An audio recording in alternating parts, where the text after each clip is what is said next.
I really can't believe this is real. After the summer where Target absolutely collapsed after their crazy LGBT for kids grooming pride display, they are back at it again for Christmas of all things. This is a disgusting story, and it's brought to you by Matt Margolis at PJ Media, who's a wonderful journalist. He's one of the best out there. You guys should follow him if you don't already, and we'll get into the news in just a moment. I am John Delarose. I also work for PJ Media as a full disclosure, and I have a new comic book, Top Grift, out. I am making fun of online grifters in this, and we have a nice aspirational story about a man who is really coming into his own in this book. And it's all about stopping simping, stopping falling for internet scams and things like that. It's really a good story that's very poignant in 2023.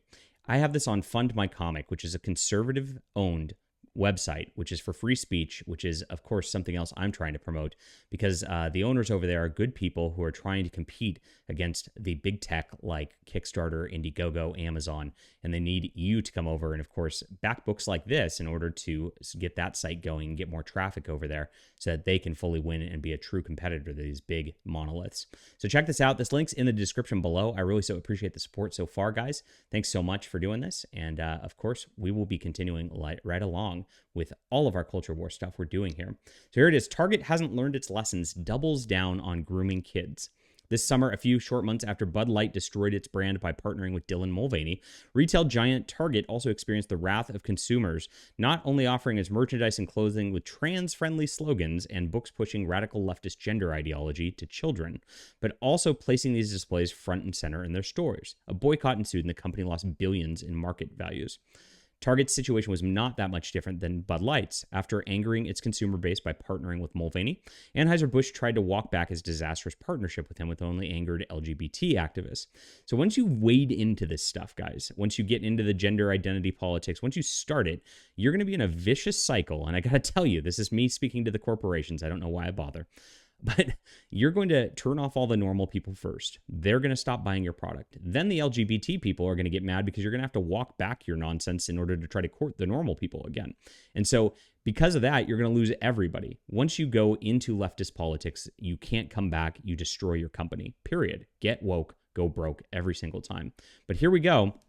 And I thought this was a parody at first. I thought, no, this is a joke. They're not doing this for the birth of Jesus Christ celebration, the savior of the world, the Bible's final arbiter of morality, the person who is going to judge the living and the dead at the end of the age.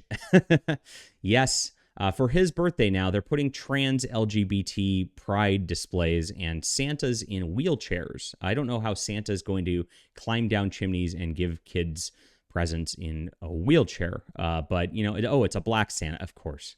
Black Santa in a wheelchair.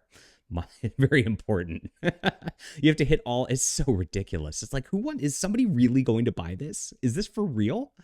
Oh my gosh. It's so weird. But I would say that the trans nutcracker is, gosh, that's funny too. If you really want to like follow the rabbit hole. Wait, it's a nutcracker and it's trans? Oh no. But gosh, it's so weird. And yes, they're putting these out all over their little pride displays for Jesus's birth. Jesus would be horrified to see this. This is Sodom and Gomorrah 2 happening right before us, Electric Boogaloo.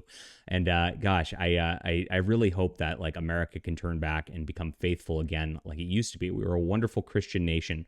That's what made us great. That's what gave us our work ethic. And we're seeing everything being destroyed right before our eyes because of this. So, you know, bear in mind, this is another grift by Target. They're trying to virtue signal. They're trying to court an audience that isn't there. They're trying to make money off of something that doesn't make money, and it doesn't make any sense. But that's what they do. They're trying to that grift, and of course, it's not working. So instead, you should back Top Grift. Thank you for watching, everybody. I really appreciate all your support. And gosh, get woke, go broke. I expect that Target's going to have a dismal holiday season if they're going to be pushing this kind of agenda once more. We'll be reporting the news as always. Thank you so much for watching.